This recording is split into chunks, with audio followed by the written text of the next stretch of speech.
Hello' মোৰ অন্যটা mini ব্লগলৈ আপোনালোকক স্বাগতম জনাইছোঁ। আৰু আজি আকৌ ৰাতিপুৱা শুই উঠি দেখোঁ যে ইমান ডাঙৰ বৰষুণ দিছে, বিজুলী ঢেৰেকণি। তাৰপিছত কিনো কৰিম, ঠাণ্ডা বতৰ পাই মেলি আকৌ শুই থাকিলোঁ। মোৰ নিচিনা এনেকৈ ঠাণ্ডা বতৰ হ'লে মানে কোনে কোনে দেৰিলৈকে শুই থাকে জনাবচোন কমেণ্ট কৰি।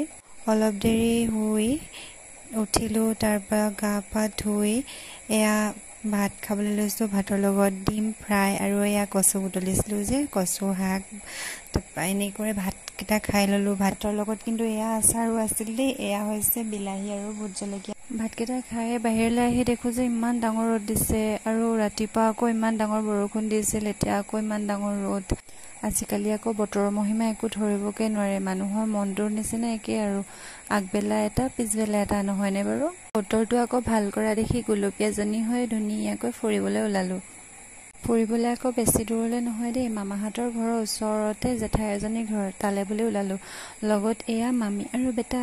জেঠাইহঁতৰ ঘৰৰ পৰা আহি আকৌ মামা এজনৰ ঘৰলৈ আহিলোঁ। মামাহঁতৰ ঘৰত আহি এয়া চাহ খাইছোঁ। চাহৰ লগত আকৌ এয়া বিস্কুট, মিঠাই, চানা, তেনেকৈ কিবা কিবি আৰু চাহখিনি খালোঁ। চাহ খাই এয়া দেখিছেনে, বেটা আকৌ ককাকৰ লগ পাই আকৌ ককাকৰ লগতেই উমলি আছে। মোৰ নিচিনা এইটো কাম কোনে কোনে কৰে বাৰু? মানুহৰ ঘৰত যে চব খাবলৈ দিলে অলপ হাতত লৈ অহা, ময়ো এনেকুৱা কৰোঁ জানেনে। মানুহজনী ডাঙৰ হৈছে যদিও কিছুমান স্বভাৱ এতিয়াও সৰু হৈ আছে।